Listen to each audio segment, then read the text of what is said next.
السلام عليكم ورحمة الله وبركاته. dhiigayga waa idin jeclahay. Waxaan jeclahay markaste oo aan rabo inaan qalbiyadiina wax u sheego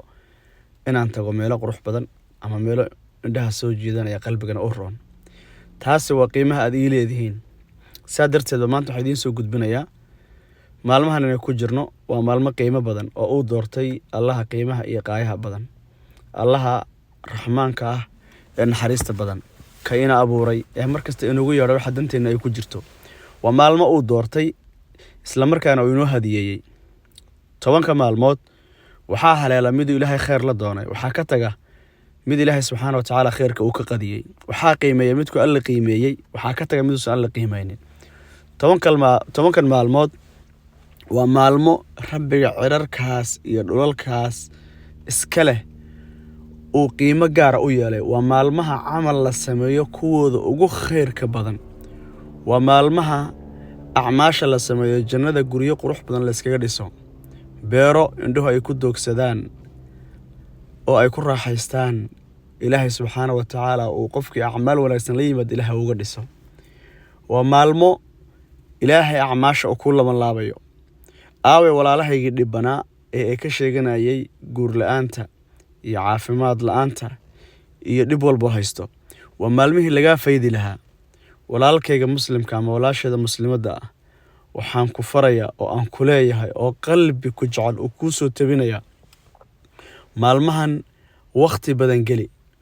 khaasatan ducooyinka Ilaahay wax uu ku aqbalo ee Ilaahay uu dhahay kuwan baan jeclahay ee Ilaahay nabiga sallallahu alayhi wasallam uu soo dhiibay hal lagu ducaysto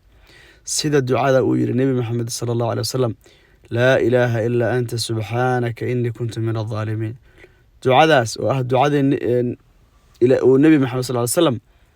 oo inoo sheegay qofkii Ilaahay wax ku weydiista inuu Ilaahay ka aqbalayo iyo ducooyinka kale ee faraha badan ee mustajaabada ah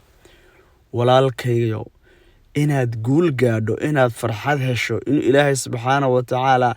dunuubta uu ka dhaqo waxaad ku farxdo inuu Ilaahay ku siiyo waxa ka xiga oo kaliya maalmahan Alle qiime inaad qiimeyso istighfar fara badan iyo tasbiix badan iyo qiraa'o badan oo qur'aan iyo duco badan ilin badan oo ka qubat sheeko badan oo ka tagto khayrkaaga bato ayuu Ilaahay subxaanahu wa ta'aala kaliya ka raba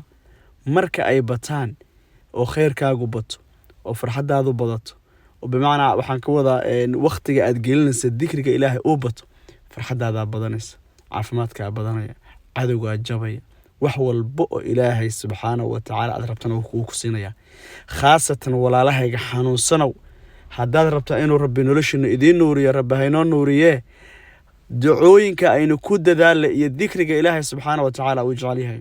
sadaqaadka aynu dhiibno istighfaarta iyo tasbiixda iyo taxmiidda iyo tahliisha aynu ku dadaalo maalmahan aynu qiimeyno Alle ayaa ina qiimeyn doona. Assalamu alaykum wa rahmatullahi wa barakatuh.